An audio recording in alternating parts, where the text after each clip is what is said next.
with monitoring the chat feature. So we just popped up there that the session's being recorded. So if you could click continue, and this will be a great opportunity so we can send you that link and you can refer back to it at future times. Again, if you have any questions throughout the presentation, I encourage you to use that chat feature, and Julissa will be actively monitoring that area, and we can follow up on any questions or comments you might have throughout the presentation. So again, welcome, and I'll go ahead and I'll hand it over to our fantastic career and academic advisors, Angelica and Admir, to go ahead and start the presentation for you guys. Very good. As we begin with the PowerPoint, you're going to see a PowerPoint that we're going to be referring to throughout the presentation. Again, welcome.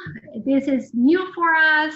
It is the first Zoom session that we do. This is usually a in-person experience. It is about 20 slides. We're going to try to do it as fast as we can. We also want to emphasize how to get you registered for classes, what classes to pick. But before that, we wanted to give you a background of what the college experience will be for you. Let's go ahead and go to the next slide. This is our president, Daniel Corr, Dr. Daniel Corr. He's a pretty neat guy, and he wants to give you a few words of wisdom, what he believes is a major component of success for students.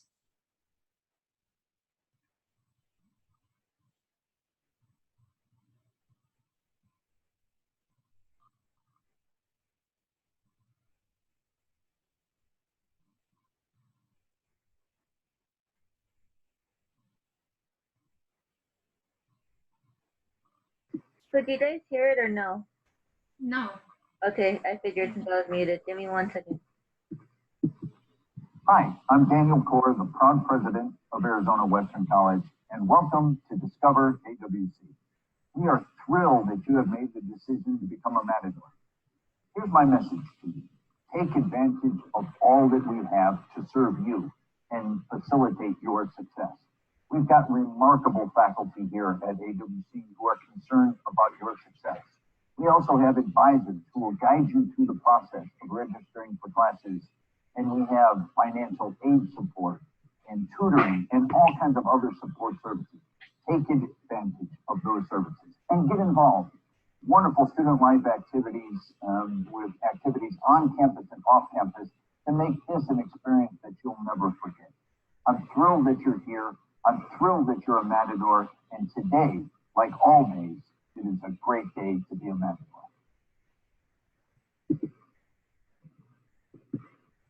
If you caught the last part, he said it's a great day to be a Matador. And he'll say that at every one of his meetings, that he just wants to instill in students and faculty alike that it's great to work at AWC. It's great for our students to be Arizona Western College students. You had the opportunity to do a pre-evaluation for us. We wanted to see how much you knew about registering and some of the other services that we provide here at AWC. So that's going to be our pre-evaluation, and we're thinking that you've done it already because that was sent as part of your email when you signed up for this Zoom presentation. If you haven't done that yet, if you could do it, I'm not sure, maybe we'll wait for the post-evaluation then. So if you've done it, great. If you didn't do it, that's fine too. We'll go ahead and do a post-evaluation. You will find the post-evaluation under Advisement Services in the Orientation tab, and that will take you to the post-evaluation. The feedback you give us will greatly help us to improve our Discover sessions.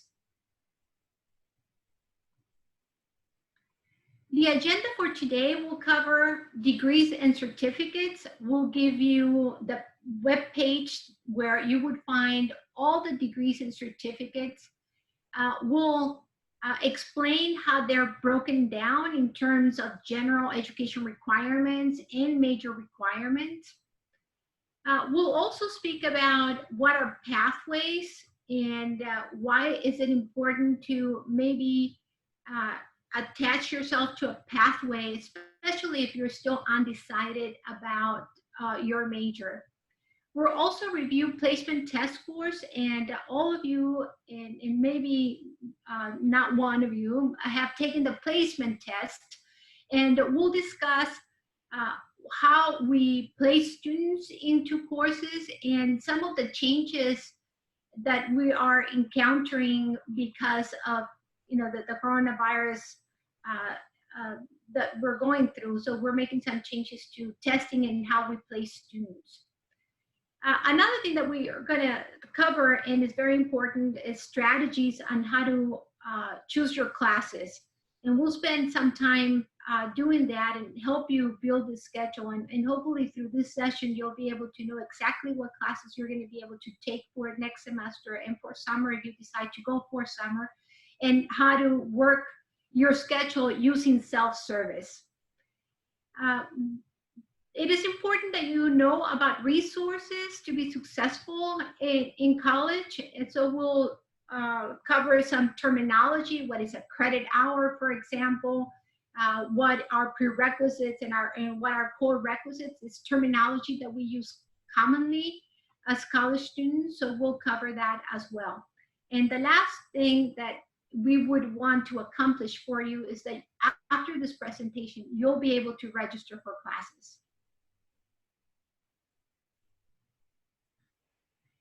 There are definitely differences between high school and college. You'll find it a little bit of a shock, perhaps, but in high school, the main idea is that you learn in class and you practice at home.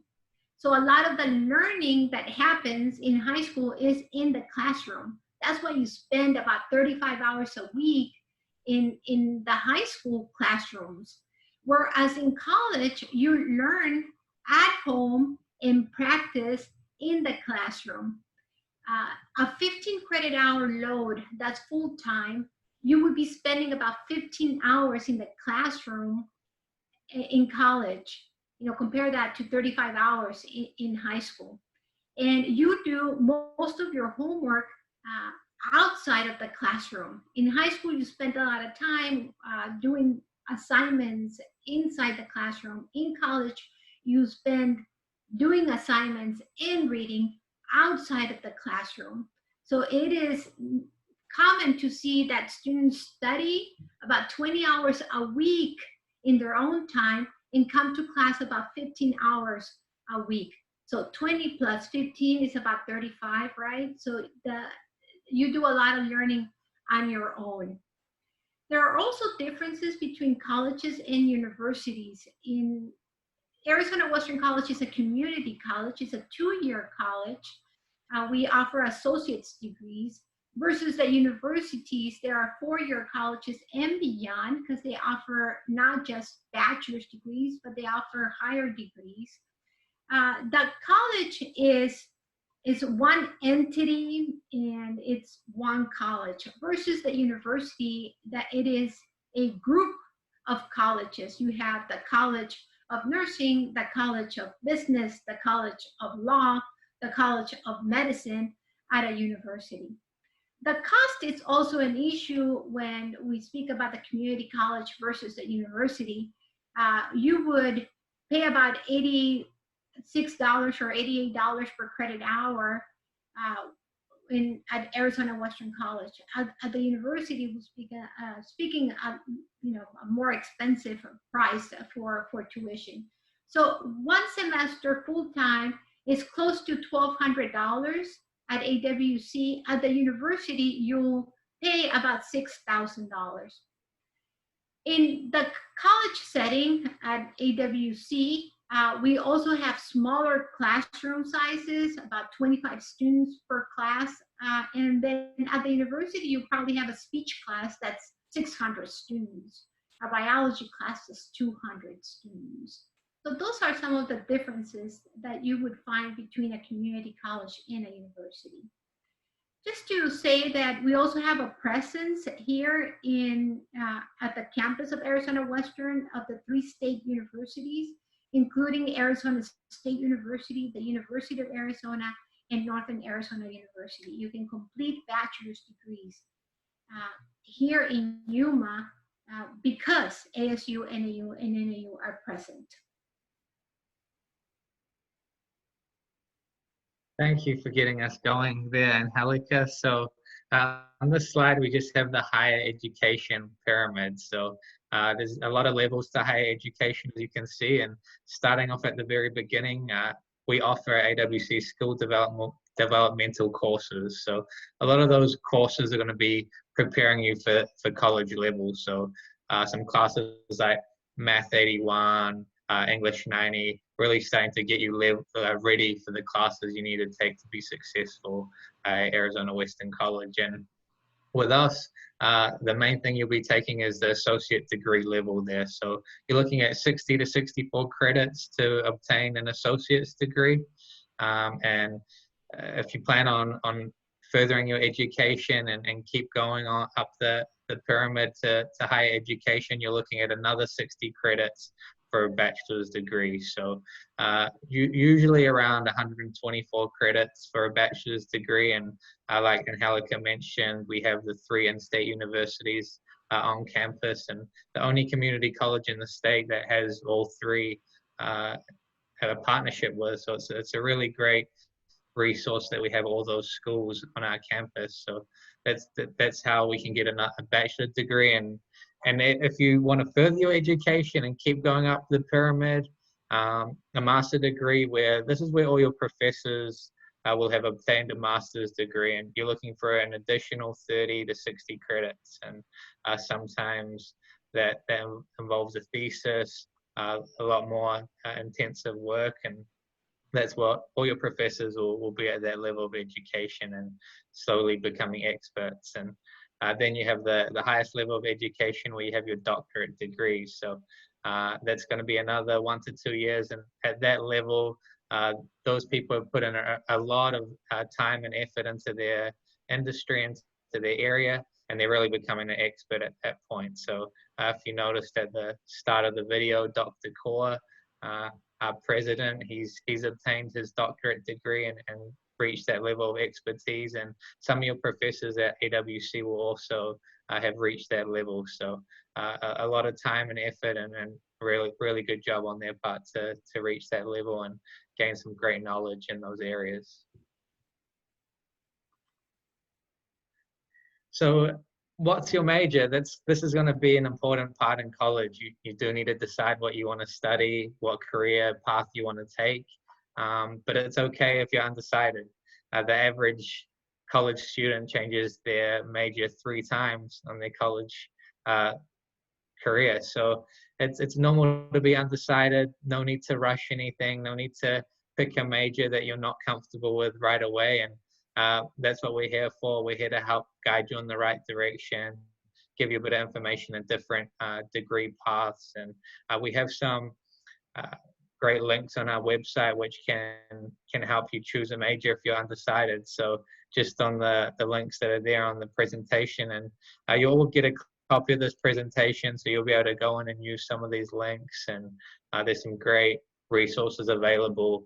I know there's a career inventory test that we provide, and it starts matching up your personality with what degree path and what area might suit you best. And I like to tell a story that I used to be an accountant previously, and I never really liked it, didn't suit my personality, and no one wants to be miserable in their job. So I think the key thing is to be happy when you get to your work life. So use these tools, see what fits your personality.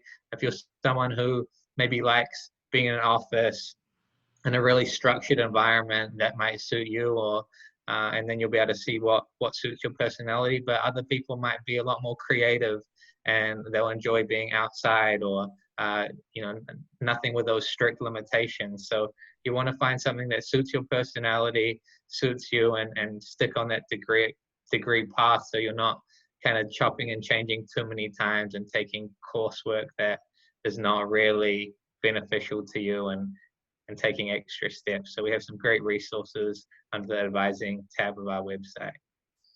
And then we also have career exploration. If you're still undecided, we have a class that can help you even further down, narrow down some more options for you.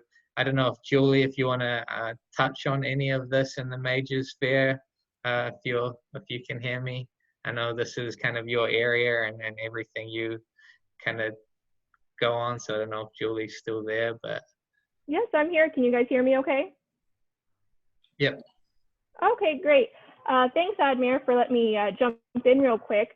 So yeah, I want to talk a little bit about the course that we have. It's AWC 104. It is a 2-credit, 8-week course that's usually offered in the fall. This is something that's taught with myself and Donna Lay, who is also a career specialist in our area. And the purpose of the course is for students to be able to have that intentional exploration that is going to allow them to learn about themselves and how they can apply, what you're interested in, what you're skilled on, and those abilities you have, and connecting it with possible majors and careers, so that you're not just making well-informed decisions, but you're also going to be making those inspired decisions when it comes to your careers and your major choices. And like Admir said, you want to enjoy the area that you're studying, and being able to have use of that intentional exploration is a great tool for you guys to learn more about yourself and how you can connect those with your goals. And of course, the best part is you do get college credit. It's a 2-credit course. So you have the option to get college credit while learning more about yourself, making sure that you're headed in the right direction. So if you're looking for more of that in-depth career exploration, or that solid reassurance that you are on the right path in the major you're pursuing, we'd love to have you in class this fall. And I would just encourage you to speak to your advisor and see how you could fit that course in your academic plan. And then another thing I want to just touch on real quick is our majors fair. And this is a great informational event. It's held traditionally in the fall. And what's great is we have, over 60 representatives of over 60 majors that we have. These are faculty members, these are staff members, and these are going to be people that have that field experience. And so a student who's coming in that's interested in the field of engineering or education and so forth, this is a great resource in time to connect with people who are already in those fields and get that opportunity to ask some questions, to know what kind of skills do you need to be successful in that area, and just further deepen that understanding of that area if that's the way you want to go. And we also have representatives from universities that are there to talk about their experiences and the majors that they have to offer. So I would highly encourage, every student, it's free for you to attend. It's an informational event. And I encourage you to come check it out in fall. It's typically in November, and we'll make sure that we get that information out to you guys when it gets closer. So thanks, guys. Very good. Well, you are seeing the aztransfer.com website. This comes from the state of Arizona. They wanted to make sure that the information from all 3 state universities would stay in one place. This is very helpful if you're transferring to U of A, ASU, or NAU.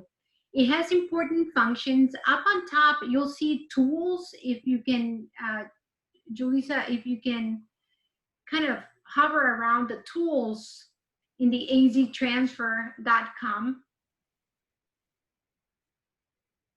We're going to that page. There we go. This is aztransfer.com. And if we go to tools, we'll find the course equivalency guide. That's what we're seeing right now. we're going to play a little bit with it.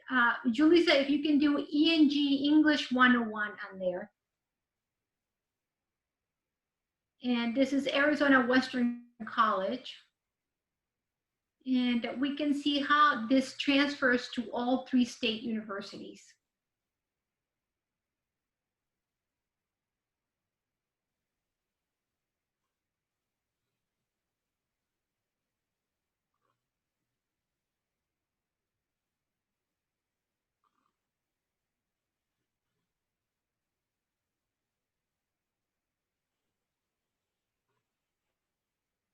There it is. So the AWC course is English 101.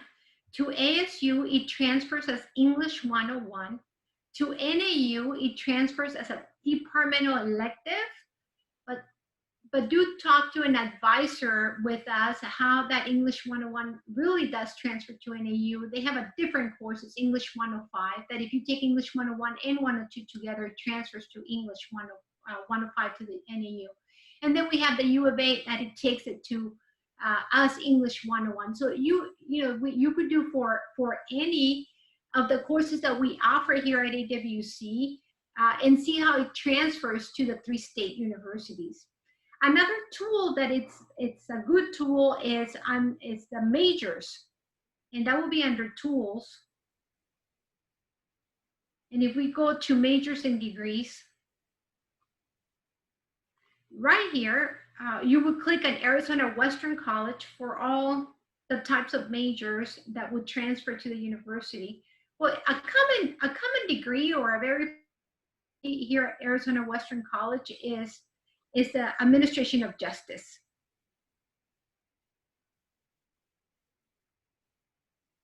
It gives you a little bit about description of what the major entails and about the associate's degree. Where it says Arizona Western College courses, these are the courses that will transfer to all 3 state universities. The beauty of this program too is that it allows you not only to see what courses you can take at AWC that will transfer to all 3 universities, but if we scroll down, it also lists, according to the university, if you're going to need a foreign language. So Arizona State University downtown for the BS in Criminal Justice and Criminology, the language requirement is none. But if we scroll all the way down, and if you transfer to the University of Arizona, they require that you do 2 semesters of a foreign language. And that could be Spanish, that could be French, German, as long as it is a 101 and a 102. So those are some of the tools that you can use with aztransfer.com. Play with it at your own time. I think you'll have a good time with it, especially if you're planning to transfer to a 4-year university. Your advisor can also help you become more familiar with the AZ Transfer program.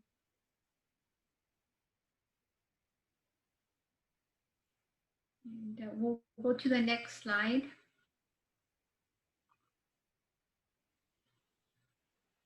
Just a few fast facts and fun facts. 52.5% of new transfers enter at the university with 60 credit hours or more. We do say that if you do get a degree from Arizona Western College, your chances of success to get your bachelor's degree is greater. So we really encourage our students to finish their degree before transferring. There's also in every degree, we embed a block of general education requirements. So if you didn't want to finish the degree at Arizona Western College, if at least you can finish the block of general education requirements, we call that the AJEC, and we'll explain that a little bit more later on. You would have a greater chance of being successful at the university. The business degree is the number 1 degree that we transfer the most degrees, and the psychology, I think it's second. So we have some areas here of study. We mentioned pathways in the beginning, and this is something that keeps being built and expanded at AWC. So this is mainly to have you focus on an area of study. So you're not, when you kind of decide, maybe if you're thinking of science, there's going to be a different number of science pathways you can take. There might be biology, chemistry, physics. So it's about getting you in one area and developing that pathway, so you're not taking too many classes that don't apply to your pathway. And there's a whole different number of pathways available. Education, stuff like elementary education will fall under there. Business is going to have things like certain certificates, accounting, a bunch of different areas. So we want you to kind of pick a pathway, take a few different courses that are going to apply to each pathway, so you're not wasting too much time, and then you're really kind of staying in that area of study and transferring on. And it's a great pathway for people who are a little bit undecided. They maybe have a general idea of the industry they want to get in, but they don't know of a specific major right away. So it gives you a few tools and the opportunity to take some classes in one pathway, and then maybe after time you can narrow it down and pick the major within that pathway. So this is something that keeps getting expanded, and we'll have some more specifics later on about pathways as well.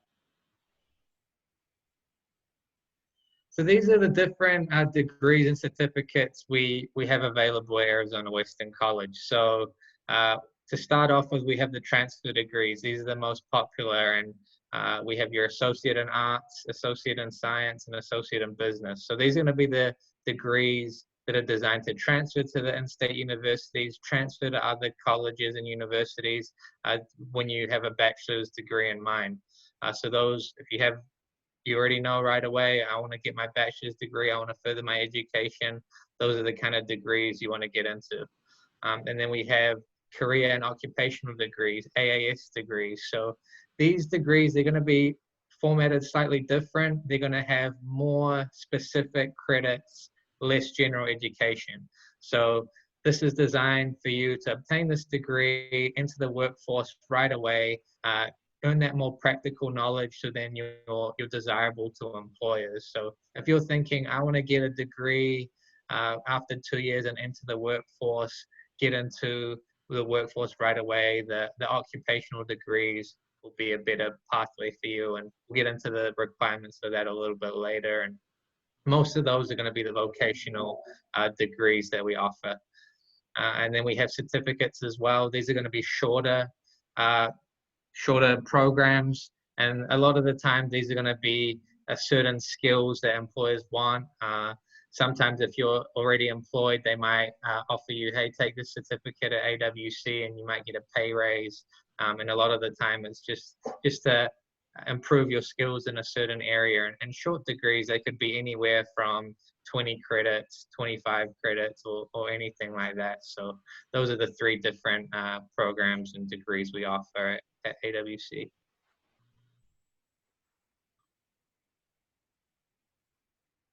Do you want to touch on this one, Angelica? Just the Yeah, there's some programs that require an additional admissions application. And the Public Safety Institute will require students to apply for the Law Enforcement Academy separately. They have a certain prerequisites. So you would have, if you're interested in any of those, like the Fire Academy, the EMT, or the paramedic, they do have prerequisites in a lengthy application process. And most students don't start with those academies right away. They wait a semester or so, and because some of them have an age requirement. The other program that requires a separate application is the licensed massage therapy. And they're starting a class in the fall semester. So if you're interested in that kind of career, you can start in the fall semester. The nursing program has separate applications. The CNA program, it's only 8 weeks or 16 weeks. it requires that you apply and have a reading score and eligibility for Math 121. The medical assistant is a new program for us as well, and it does require an application. And the registered nursing program is also a very popular program at AWC. And it usually, takes anywhere from a year and a half to 2 years of prerequisites before the students start applying for the program. Another popular degree is the X-ray program, radiologic technology, and that has 8 prerequisites before students can apply to the program.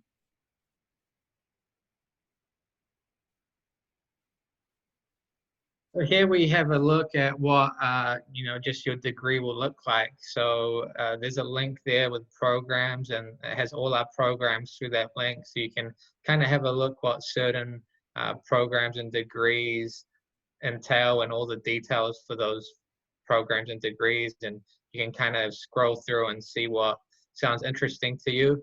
And having a look just at the breakdown here, at the top corner, it's going to tell you exactly how many credits are required for graduation. So the example we're using here is Associate in Business, the ABUS degree, and that requires 64 credits. So you have the 21 credits of required courses. Those are going to be your business courses, accounting, economics, mathematics, those kinds of things involved in there. So those are going to be the required courses you need. There might be additional electives that have a certain prefix.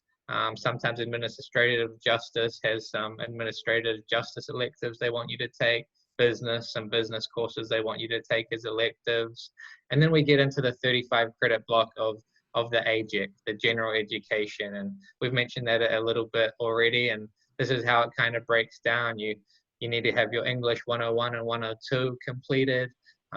There's a math requirement that changes based on your degree. So for math here, we need brief calculus, and for Associate of Science, we'll also need some calculus. So different math changes depending on the degree you have. And then going down the list, you have some arts, humanities, social behavioral, and some physical sciences that are required. And sometimes in the additional courses, there might be some other requirements for business.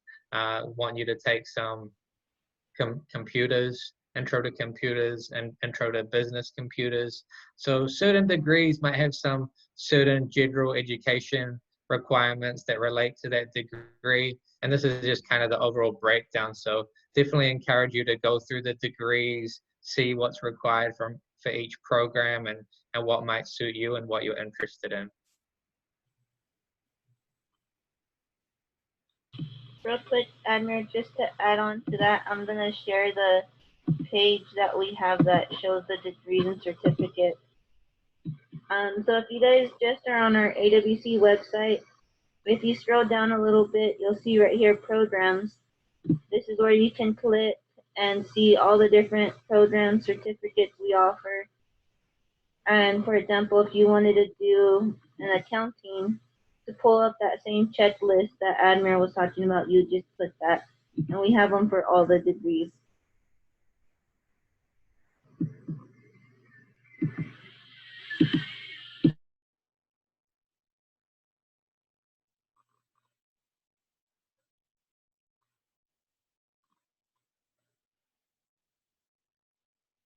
Thank you for that, Jalissa. And this is just the side-by-side comparison of how the transfer degrees compare to the applied science degrees. So the English requirements is slightly different, 101, 107, 102, 108 for the transferable degrees.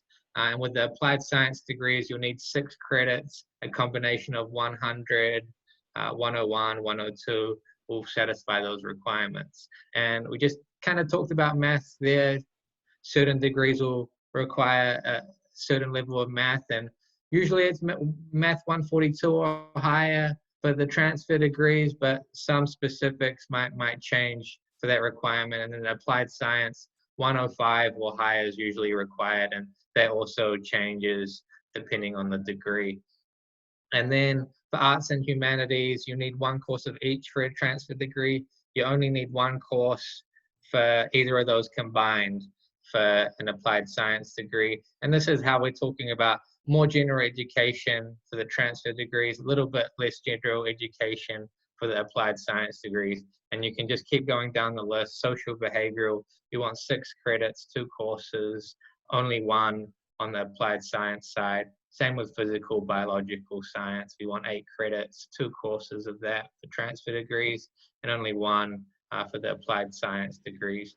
One thing to note here is just the awareness requirements. For transfer degrees, there'll be some awareness requirements, which they stand for cultural, historical / global. So a lot of those will be embedded within your general education courses. And then we also have 2 writing intensive courses. So you can build those writing intensive courses within your degree, and you'll need to complete English 101 before you're eligible to take writing intensive courses. So that's just another difference between the 2 degrees.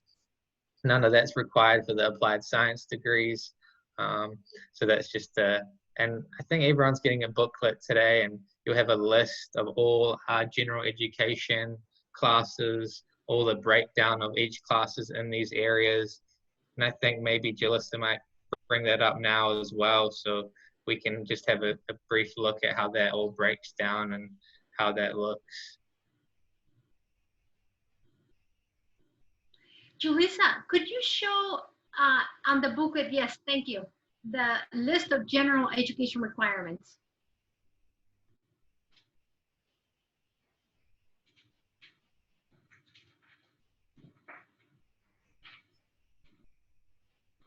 Yeah, so right here, you're all going to have this. You're going to have this available to you, and it's just going to show you each pathway. So for an Associates of Arts degrees, you'll just follow the requirements there. It gives you a list of the English, the math, and then for arts, it's got those courses there to fulfill the art section. Humanities, it's got all those courses there. And you'll notice those, the H's, C next to them, showing that it's a historical, cultural class. It fulfills those components. And then you'll also see the writing intensive courses that are available as well. They're all listed. So you can use this to go through, figure out what general education courses interest you, and that's how you can kind of build your general education degree. And this is the same just with the applied science. So a little bit less requirements there. And you can see it's kind of all built in and just only kind of 1 course from each section. So make sure you use this worksheet. It's a great detailed list. It's all up to date, and you can really have a look and see what interests you for general education.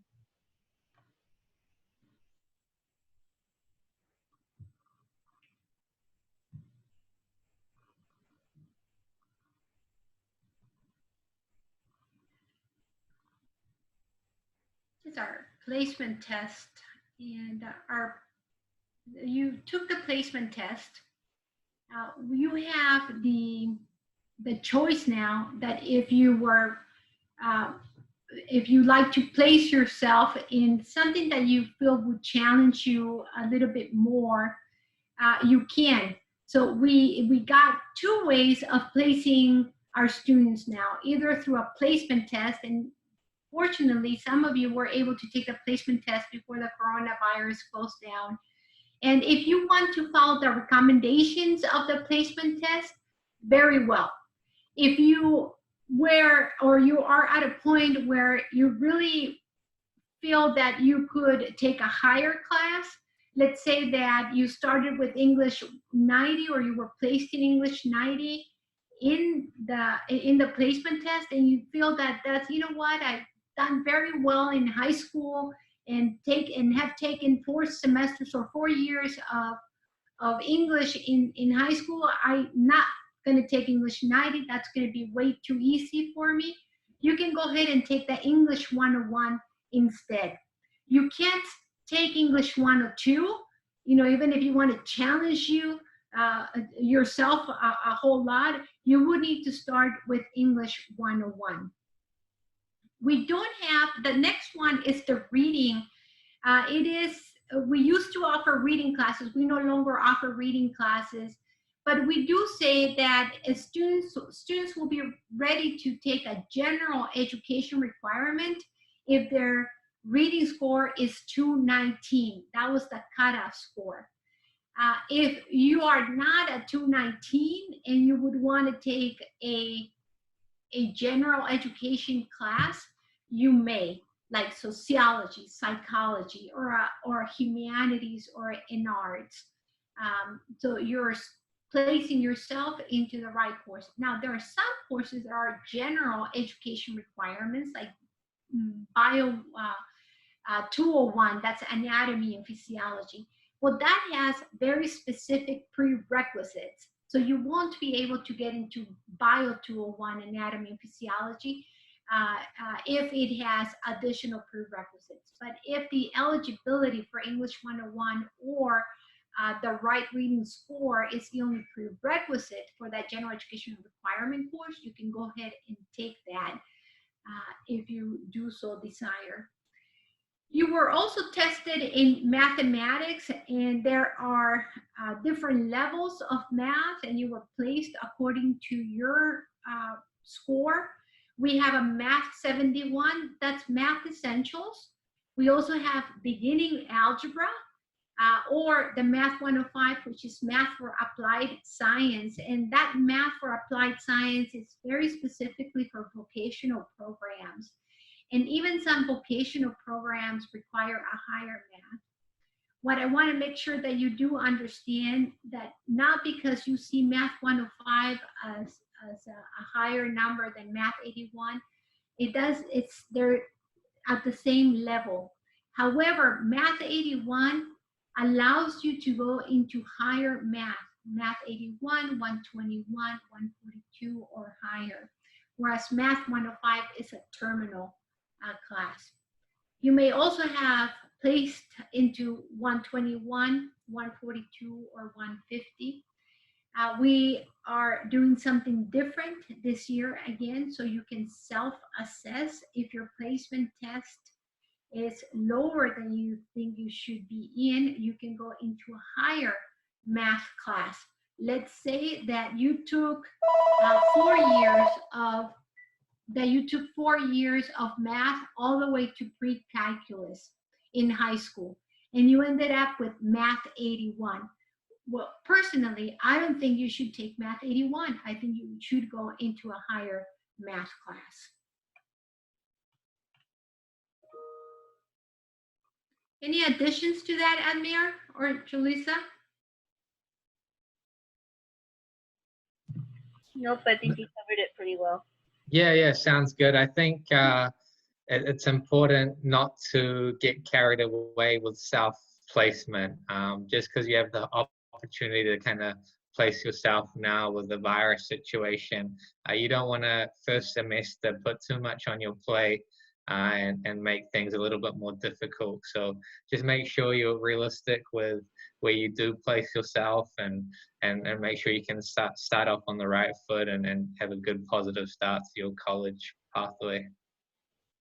And the way I see it, you don't want to take a course that's going to be way too easy for you, otherwise you're going to be bored. And you don't want to take a course that's way above your level of ability. So a class that would still challenge you and not too difficult.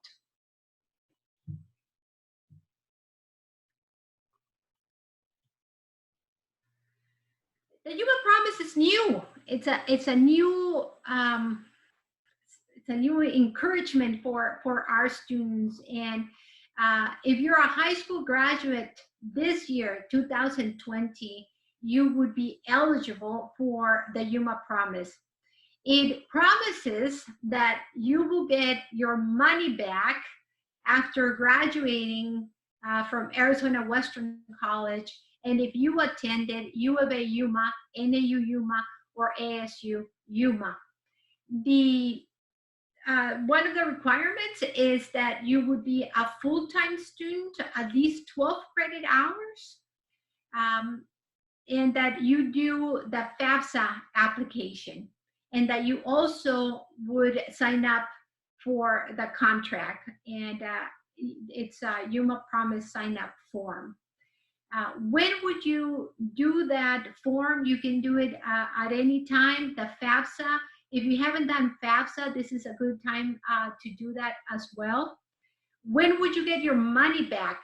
Once you graduate with the associate's degree, and that we know that you're transferring to one of the programs in the universities here in Yuma. And what is it going to be reimbursed?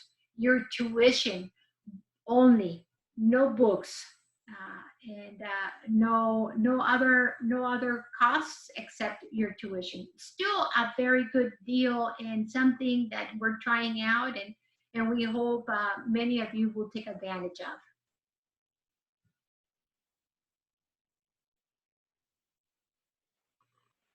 These are the university degrees available in Yuma. The University of Arizona has quite a bit there. They do quite a bit of engineering, computer science.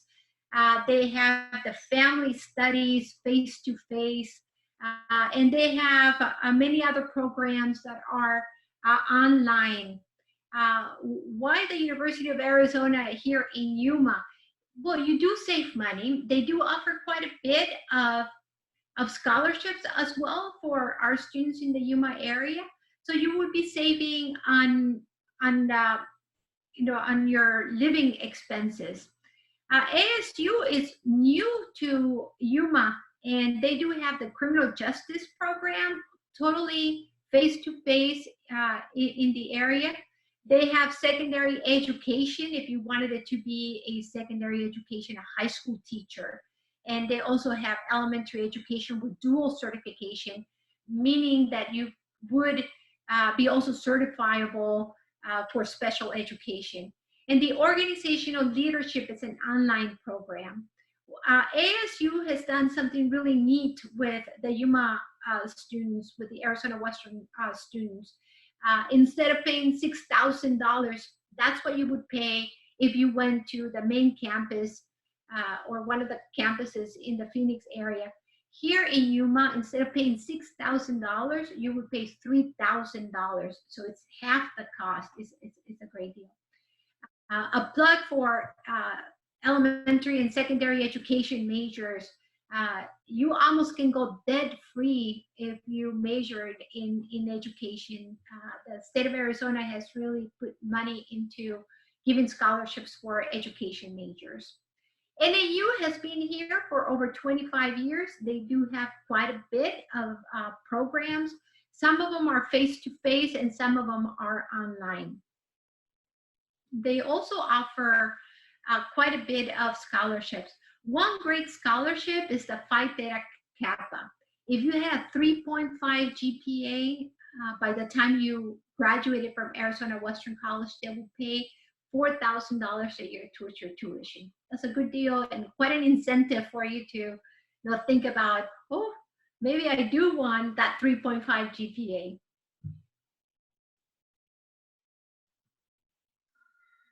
So financial aid, I encourage definitely everyone to apply for financial aid. Try to cut down your out-of-pocket costs as much as you can. And there's some requirements that go with that. So there's going to be a lot of paperwork you need to get involved and get handed in. So it's a bit of a process. So try to get that process started as early as possible so you're not waiting last minute to see if financial aid will cover your classes. But once you do get your financial aid, you qualify and everything's good to go, there are some standards we need to meet to keep our financial aid. So to start off with, we're going to need to achieve a 2.0 cumulative GPA. So that's just C's or better, and you should really be aiming for higher than that. But to keep the financial aid, we need the 2.0 GPA. And then in addition to that, we need a completion rate of 75%. So with that completion rate, what's going to count against your completion rate is going to be F's and D's and withdrawals. So as long as you're passing your classes, it won't hurt your completion rate. For example, you are taking 12 credits 4 3-credit classes and you're doing really well in 3 of those classes, passing everything. One class you're not doing so well in, maybe you're thinking you're going to have to take a D, withdraw. Might be best to withdraw from that class. It'll hurt your completion rate, but you're still at that 75%. You've completed 9 credits out of the 12. So as long as we're over time, over that 75% completion rate, that 2.0 GPA, you're meeting all the standards, keeping your GPA and your financial aid.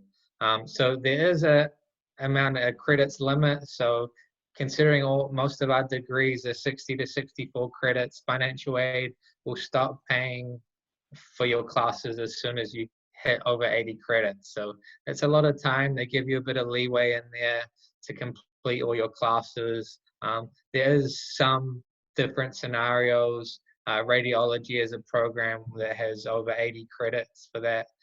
So there is some paperwork you can do to have financial aid still continue to pay for your radiology program being above 80 credits. But overall, to keep your progress, keep your standards, you don't want to be withdrawing from all your classes, no show or Fs. So it's important that, especially for an online class, you don't get no-showed. So that means you got to log in that first couple days of that course. If you don't show up to an in-person class that first week, you don't log into your Canvas and show that you're engaging and being involved in that class, the professor could no-show you. So and open that seat up to someone who's trying to apply themselves a bit more. So just make sure you're being involved and taking care of everything. Try to stay away from those Fs and the 80 credit maximum. And if something does go wrong and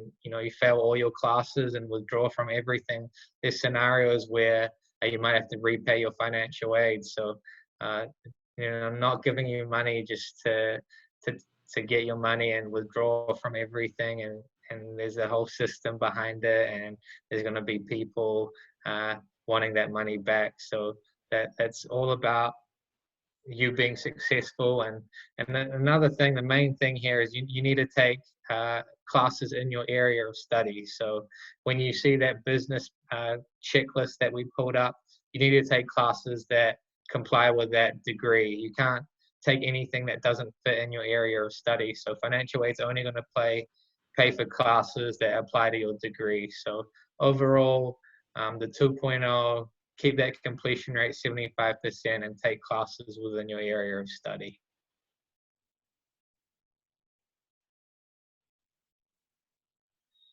So we have some terminology here, and Angelica touched on credit hour earlier. So credit hour is going to be how many hours you're going to spend in the classroom. So for a 3-hour class, you're going to be in the classroom 3 hours a week.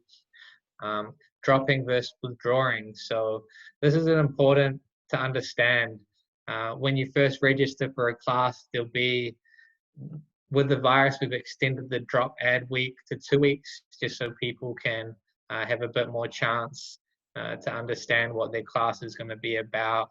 It gives you that, I like to think of it as a trial period, that first week where you can see what the class is all about, see if it suits you. If it isn't what you thought it was going to be, you can just drop the course, no payment, no nothing. It's just that free trial period.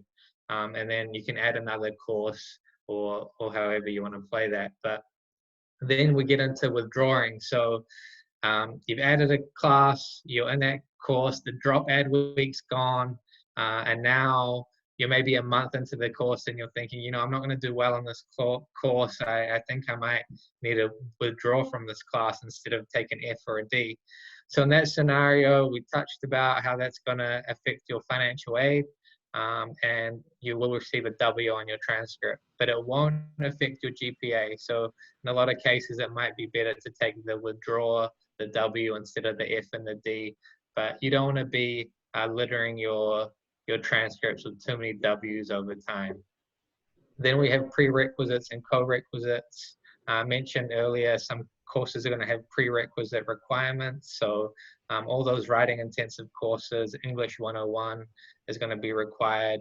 and there's going to be prerequisites for other courses as well. The higher level sciences, they're going to require some prerequisites, and we touched on nursing. There's going to be some prerequisites to get into the program, and then you have co-requisites that go along with that, and those are going to be the classes that you know, the school wants you to take at the same time. They go hand in hand, and you'll be kind of, it's all in the same area. So there's some co-requisites where you'll need to take 2 classes at the same time. Then we just get into the semesters that are available. You have your traditional fall and spring semesters. We also offer winter and summer sessions as well. So you want to be using 15 credits or more to finish within 2 years, and you can sometimes fill in the blanks in those winter and summer sessions. Catalog year. So this is basically the rules and requirements that are within your year of study. So if you're taking the ABUS business degree for 2020, there's going to be rules and requirements within that year of the catalog, and you're going to follow those requirements until graduation. And sometimes those can change, but depending on the catalog year you're in, that's what the requirements you'll be following. Then lastly, here on this list, we have Family Educational Rights and Privacy Act. So FERPA, we call it, and once you come to college, you have privacy rights. You're adults, and you have the right to privacy. So we can't release any information to anyone about your grades, your financial situation at college, any of that. That's all your right to privacy. So there's a lot of scenarios where parents are calling wanting to know how their kids are doing in school, but we just can't release any information to them. And you can give them the right. There's some form you can fill out, a waiver, and that gives your family the right, your spouse the right to potentially know your situation in college, but that's completely up to you, and you have that freedom to privacy.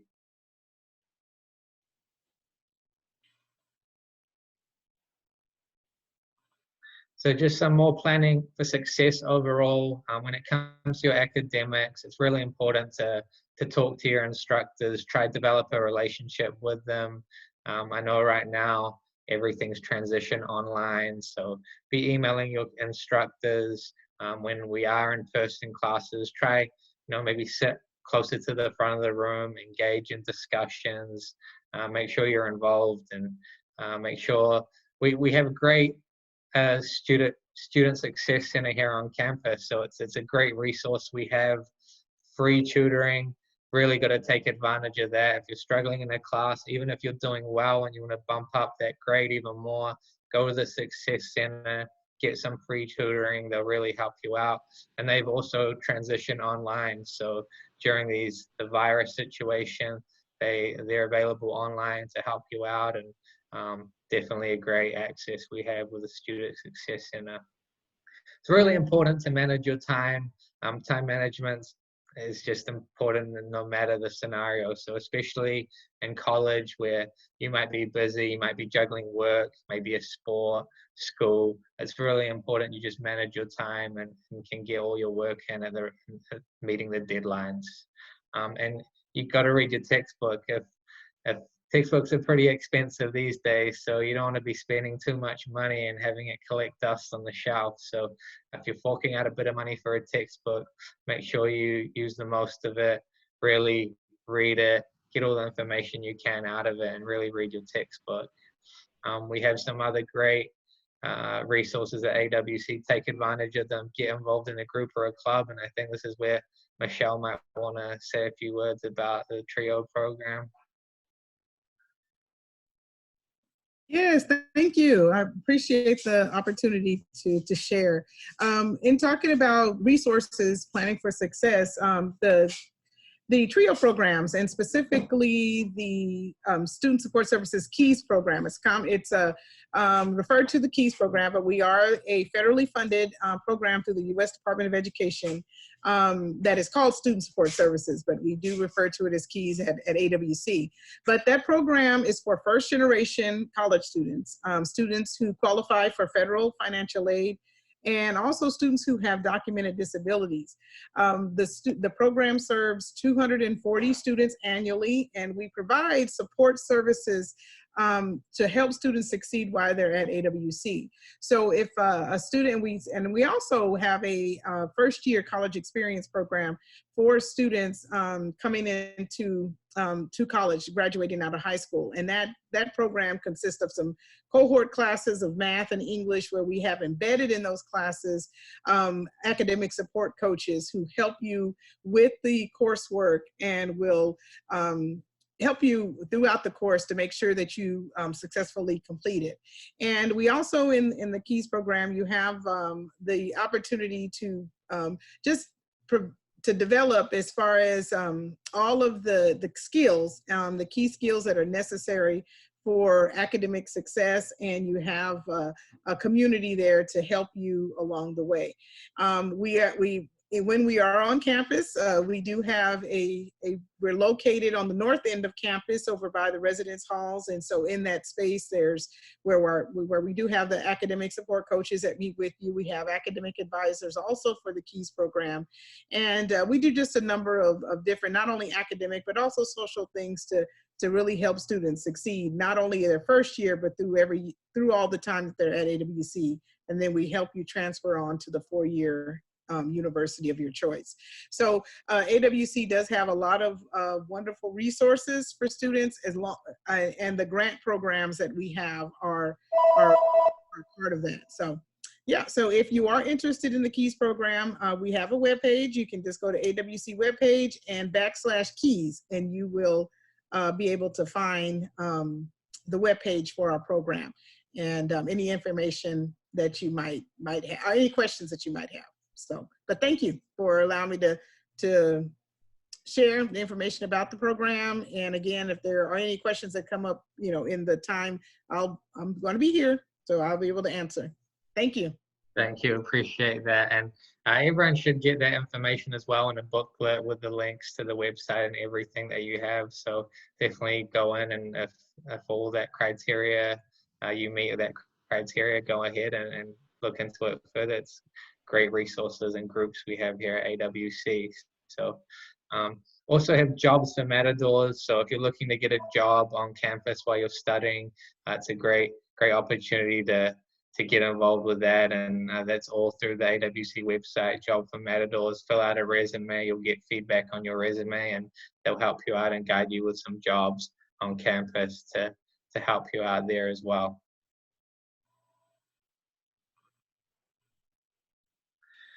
Right. So this is, oh yeah, you go ahead.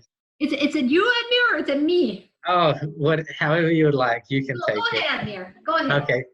So this is just more about creating your schedule, just things that work with your personality, however you want to play it. So do you want to be full-time? Do you want to be part-time? So 12 credits is classified as full-time, but that's not necessarily going to get you to the 64 credits in time. So we encourage people to be at 15 plus credits per semester to graduate within the 2 years. And if you can't be a full-time student, part-time is always an option, 6 credits, however you want to build your schedule.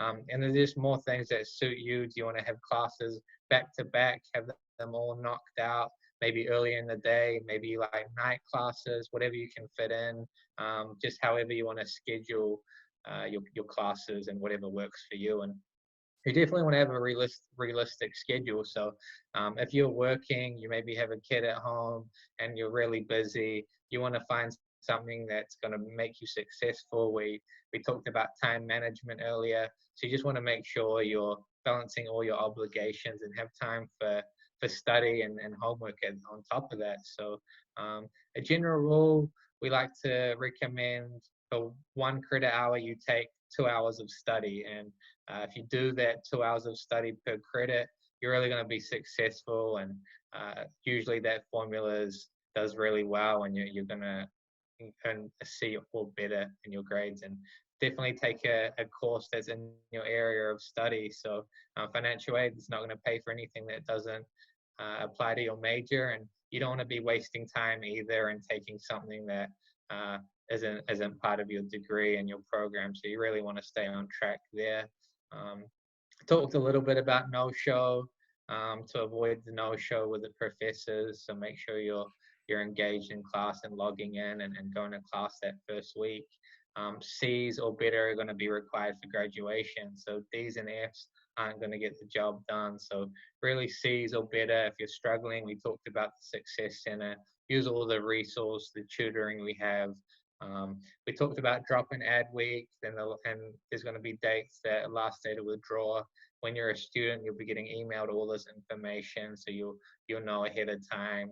And just that drop and add week, that kind of trial period where you can maybe drop a course, add another course without worrying about payment.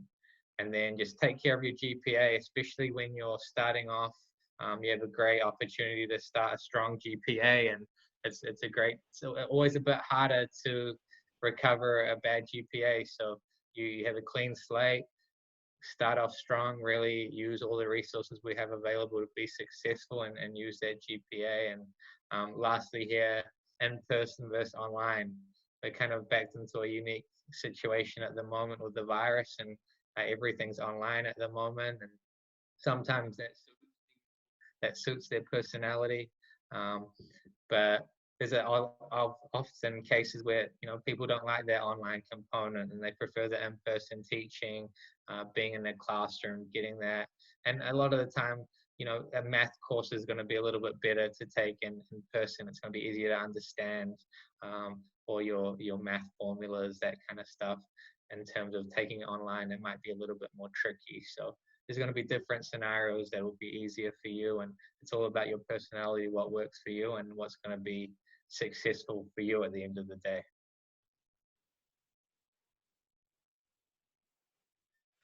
So now we're getting into like self-service and everything, and just kind of what logins you'll have.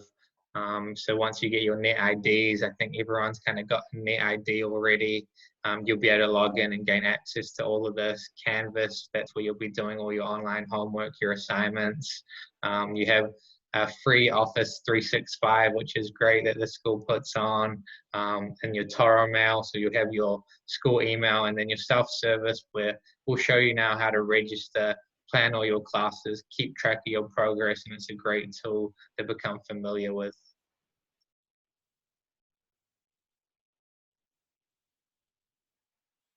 So I think, yeah, Jalyssa's kind of maybe going to guide us through just what self-service looks like, and kind of go ahead and show us how that all works.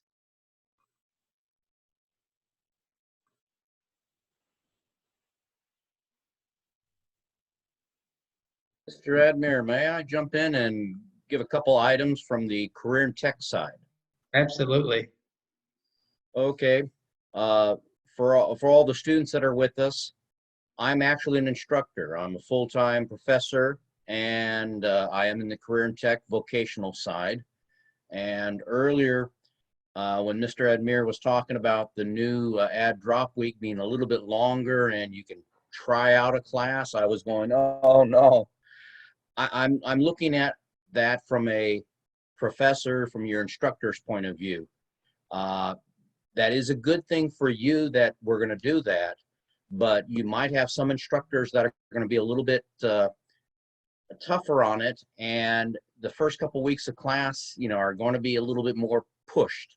So keep that in mind this year. Mr. Admir did talk about the various programs, massage therapy, and all the other good ones. Each one of those have some great websites. Please go on those websites and look at their requirements. They can be very, very useful. And one last item that I think we might find: online learning. I honestly think, and I'm speaking for me and some areas, online learning is going to be changing. It's not going to be what it used to be. And the reason I say that is I'm teaching air conditioning. I'm teaching electrical classes online right now. And so you're going to have some more items available to you that previously many classes didn't have. Zoom is one of them, and you'll be hearing about Microsoft Office 365, some of the features built into that. So you folks are coming in to an interesting time. You're going to have some unique new items available. There's going to be a little bit of a rocky start come August, depending on how some of the classes are, but bear with us. Great information here. So If you have questions about the career in tech, I'm the person you can ask. Not the only one, but I'm one of them. So. Thank you, Lee. So now I'm gonna show you guys the self-service page and how you guys would go about registering for classes.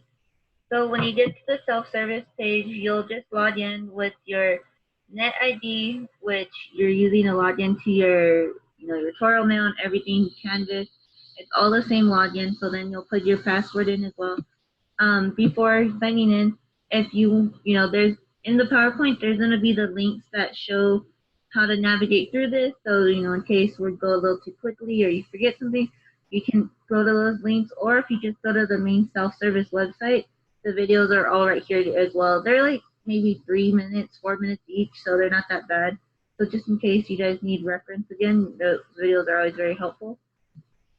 So when you sign into self-service, let's see. Logging in. Hold on.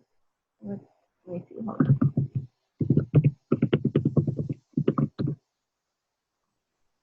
Okay, there we go. So when you log in, you'll look something like this, and you'll see little updates right here. In order to go search for your classes, what's the first thing you're going to do is go over here to student planning. So when you go to student planning, if you go to view your progress, you can see what program you have, the projects you have right now with any courses and everything you're taking, and it'll show you, if there's any, oh, you're still missing an English class and stuff like that. It's basically the check sheet that we showed you in the beginning of the PowerPoint with all the courses you'll need, but it's in your self-service. So as you're completing courses, they will show up and your projects will show complete.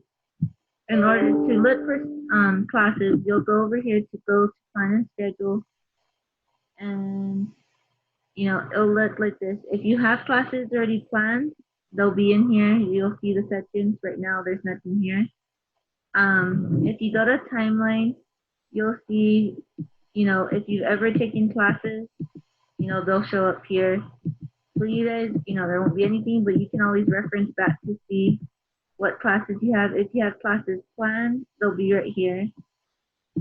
Advising, if you're meeting with an advisor, or you're asking them to review your plan or anything like that, you can see notes that they are putting right here. You can make notes yourself. The advisor can make notes, so that's something good to always look at.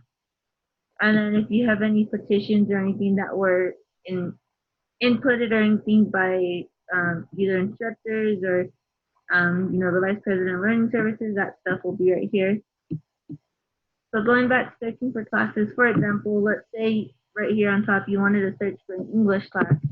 Let's say you're doing English 101. You can search for the class,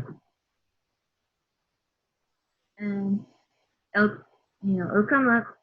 My recommendation to you guys is always try to filter as much as you can. That's how you'll get the most accurate result. For example, you'll see we usually have the different terms up. So for fall, choose fall, and then you can also vary by location, a certain subject if you didn't search the course already. If the sections are open, there's no wait list, you can do that. Update it, that way you don't choose a class and then you think you registered for it and you find out it was a waitlisted class. And you can also filter it by days of the week, time of the day, if there's a specific instructor you want to take it with.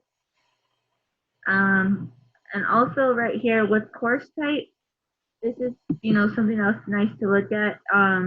We have late start classes, we have 8-week classes, so we have sessions that are the first 8-week session, second 8-week session, 12-week session, and then the full semester, which is 16 weeks. So if you wanted to filter them like that, you can as well.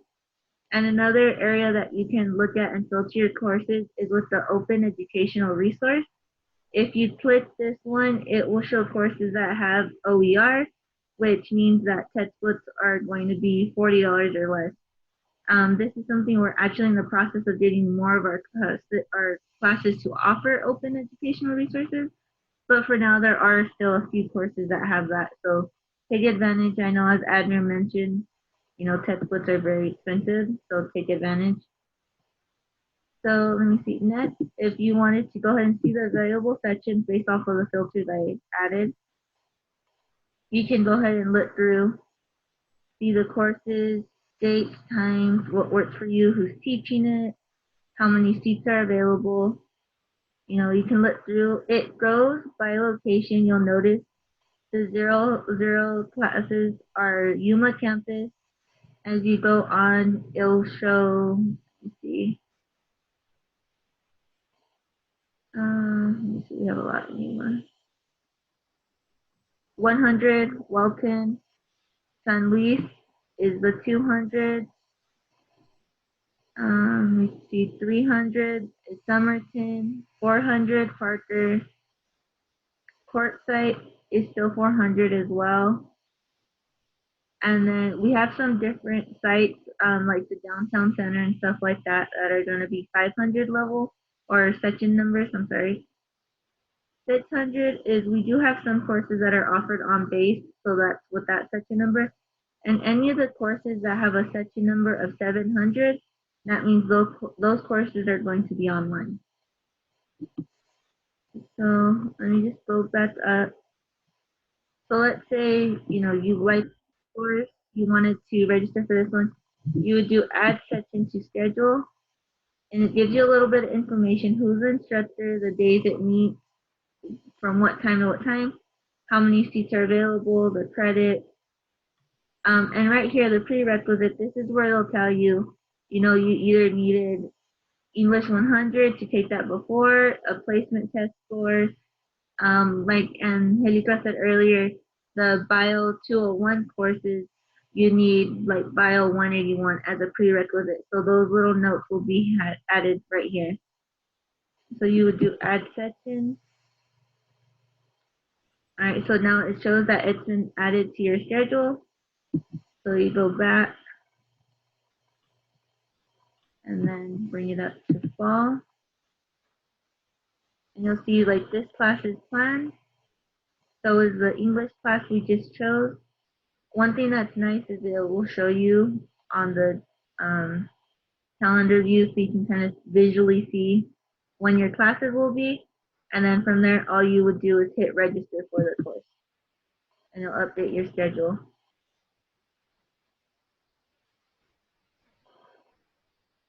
So it'll let you know, you have to set up payments. For the course, that will be through our cashier's office. You can do it on self-service as well. If you go right here, if you are not getting financial aid and going to be paying out of pocket, with the student finance, you can do set up payment plans right here. Let's see. Did I miss anything else? Maybe you want to show a little bit about the financial aid and documents and so forth. Okay. And so with financial aid, any documents that are needed, you can have them right here. You will be able to see the awards that you guys have received. If you are missing any documents, you can add them right here. The award letter saying this is how much you are going to be getting for us and everything like that. It'll show you right here. And the satisfactory academic progress, that's what Admiral was talking about earlier, saying, having the completion rate of 75% or more. So it'll kind of show you there how you're doing with that area. And if, you need to speak with financial aid not to lose it or anything like that.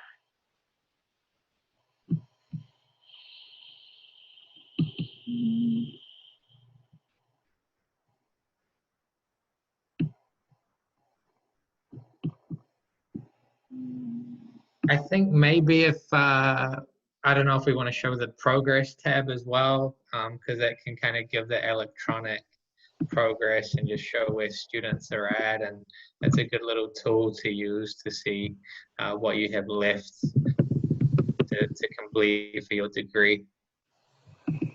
Okay, let me pull that back up. Give me 1 second. And to consider that the students have been, their classes have been pre-planned already, according to their placement test. We can cover that a little bit more.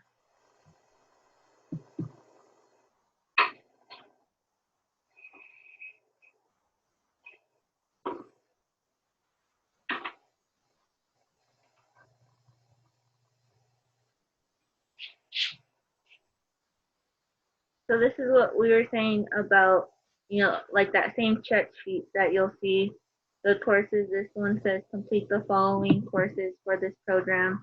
Here's some department requirements. Right here, you'll see this is the AJEX form that it's the general education courses. So you'll see for English, it'll say it's registered. It'll tell you when you have it planned. It'll say, not started for the classes you still need to do. And as the classes become, complete and everything, it'll say, once you take English 101 and 102, it'll go to green and say completed, 101 completed. Let me see.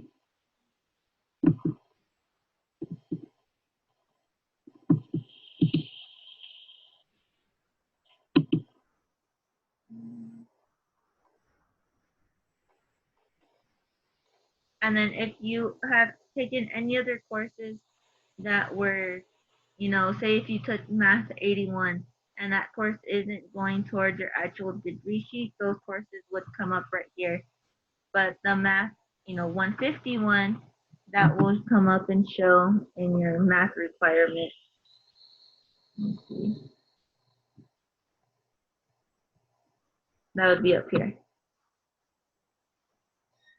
And you can also just click on the classes that have the links there, and you can just click on them directly. Just if you wanted to click on English 102 or Math 151, either one, whatever you want to click, it'll directly take you to be able to plan that course. So sometimes that's a preferred way students like to plan their courses. They see exactly what they need to take, and they can just plan courses that way as well.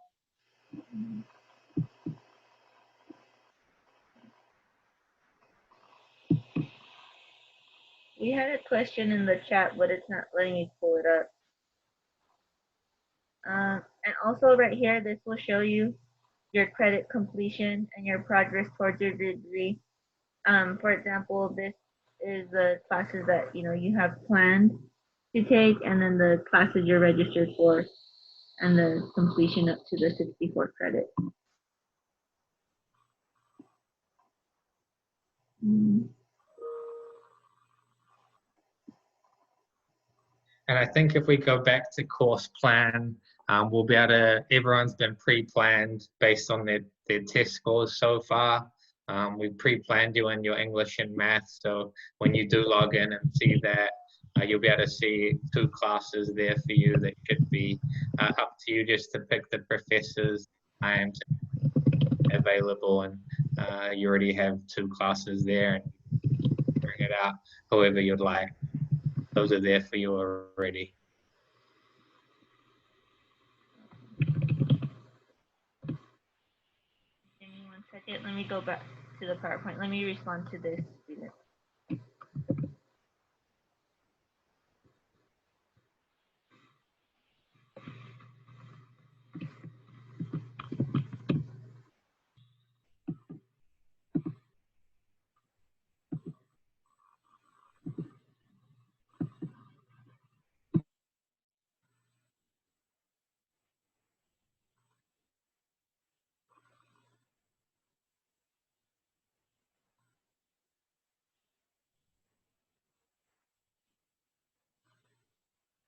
And Halika, do you want to just wrap some of this up? Yes. If once we're done, you can go ahead and do a post-evaluation for us. Give us some feedback. We won't be hurt but we want to know, and we want to learn from this experience. You will be able to find the post-evaluation under advisement, and then click orientation. We also will have the PowerPoint sent to you on email, but on Canvas. Canvas is the new learning management system that we're going to start with. We used to have Blackboard, and we're still using it. Starting in the last week of May, Canvas is going to be opening up. You'll be able to see, discover announcements and the PowerPoint that we just presented on. keep exploring your career options. People change their minds. I changed my major 3 times. Keep looking. Look at our website if you're still exploring. And do go over the tutorials that we have on the login page of self-service. That will teach you how to plan for your classes, how to register for classes, and if you need to go on a wait list, how that works. That's very important. It's only going to take 10 minutes of your time. And we will give you a follow-up call just to make sure that you're doing well. In case we don't get to you, please set up an appointment with one of us. Go to the advisement website and you will find an icon there where you can set up an appointment. We will email with the appointments, or we can do Zoom appointments. Those are working very, very well. If I can recap how to set up your schedule, is if you are thinking about graduating in 2 years, take 30 credit hours per year. That's 15 per semester, or you can figure it out that, as long as you take about 30 credit hours per year so that you can graduate in 2 years. The Promise contract that we have, it's for 5 semesters, and 5 semesters will be about 12 credit hours per semester in a few summer sessions. It is realistic that you take 15 credit hours if you don't work full time, and that you work less than 20 hours a week. Payment about classes, you can start a payment plan the first week of July, or right now if you wanted to, after you register for classes. So payment for fall semester classes is it's good, and you can pay until July, the first week of July. After July, your classes might be dropped. So keep checking, and things are changing for us with this COVID-19. We're changing some of the protocols, but the protocol has been the payment is due the first week of July for fall semester. The fall semester starts in August 17. Make sure that you show up to class. If you're taking an online class, make sure you log in. When you are building your schedule, if you're coming part-time, it's less than 12 credit hours. If you're going full-time, it's 12 and more. Take an English class, take a math class, take a class in your major or 2, and definitely take a general education requirement class like a social science or a humanities or an arts or a lab science, depending on your major. And real quick, Angelica, I'm gonna show you guys how to schedule the appointment with one of the advisors.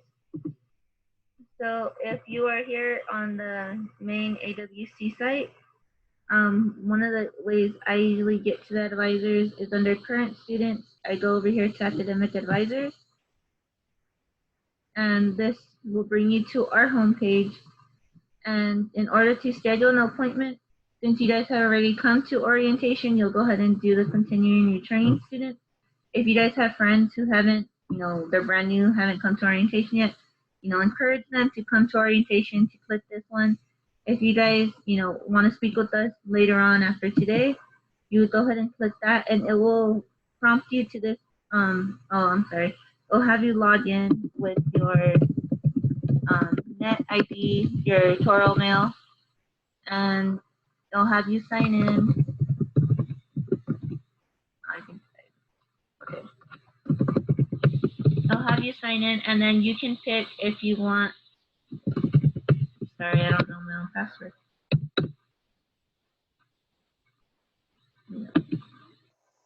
It will have you sign up for, you can do, here, Yuma Campus Advising, San Luis, Parker, if you're a veteran, or if you need resume assistance. So for example, if you chose Yuma Campus, choose the day, and then you can choose which advisor you want to meet with, and it'll let you know who's available on that day. Say if you were going to meet with me, 8 a.m., you choose the time.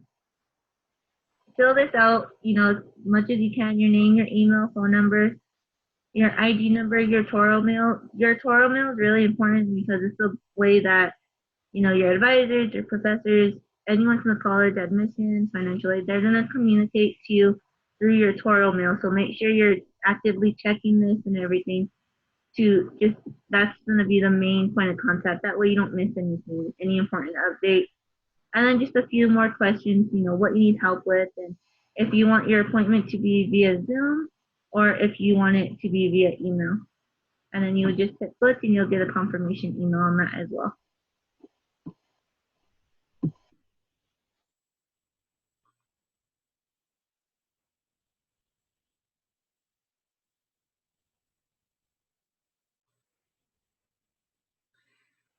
One more thing, as you build your schedule, please go to the majors or the programs website. If Julissa, if you go there again, just to remind students where that website is, and print it if you have an opportunity to print it so you could see what your major requirements are, what type of general education courses you need to take. So from our home site, you'll go to programs and look for the degree that you're interested in taking. Some students are going to say, I'm not ready to commit to a degree just yet, and you just want to take general education requirements, and that's okay too.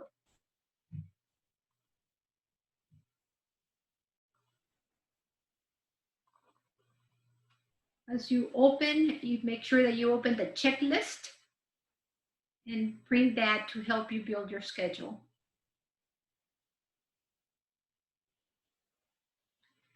If you have questions, go ahead and chat them to us so that we can respond to them.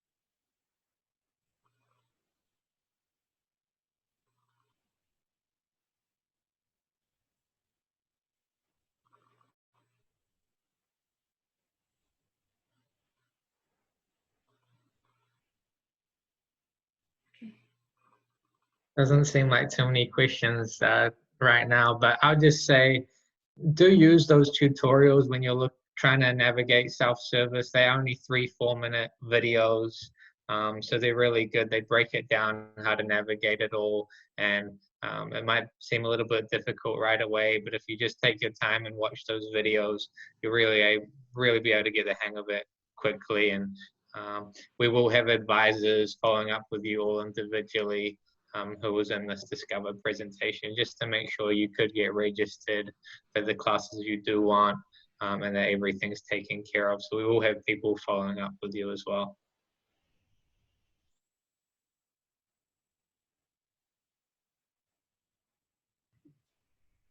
And also, if you check in the chat, you'll see that Michelle has provided the KEYS website in case you guys want to check that out as well. If you're first generation students, we have a few programs that really make a difference in student success. The KEYS program, I say that it graduates students above and beyond the general population.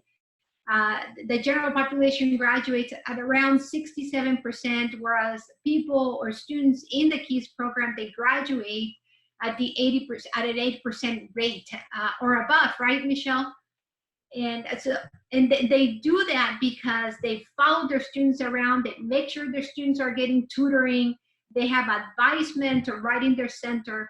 We also have other programs for first generation students. One of them is the CAMP program, and that's for students who are migrant students, and they get their tuition paid, they have the opportunity to stay in the dorms, and they follow pretty much the same format, tutoring, advisement, and very intrusively that way. And students do a real, they do really good. A new program is the YES program, and attached to it is a hefty scholarship. for students. It's brand new, the YES program, YES, and you can search it online, and it will give you the contact person. They still have seats for 27 students, and highly recommend any of those programs for students who are first generation. Who's first generation? If your parents did not graduate with a bachelor's degree, you're first generation.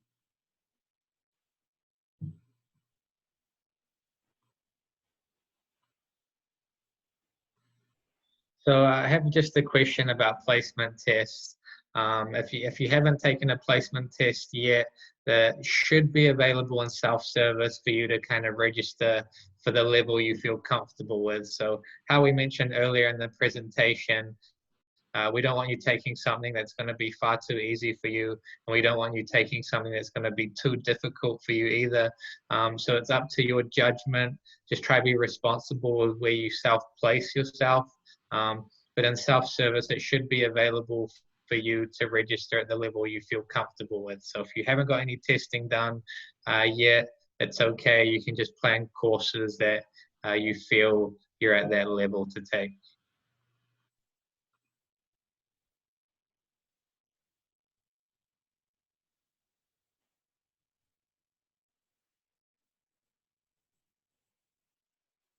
Are there any questions coming in? If not, it's okay. You can go ahead and direct our questions to advisement@azwestern.edu. Is that correct, Julissa? Advisement@azwestern.edu, or you can contact any of the advisors and we'll be glad to get back to you.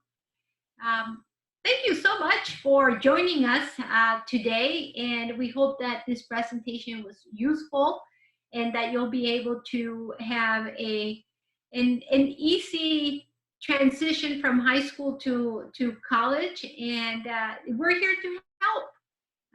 Please let us know how we can, and thank you again.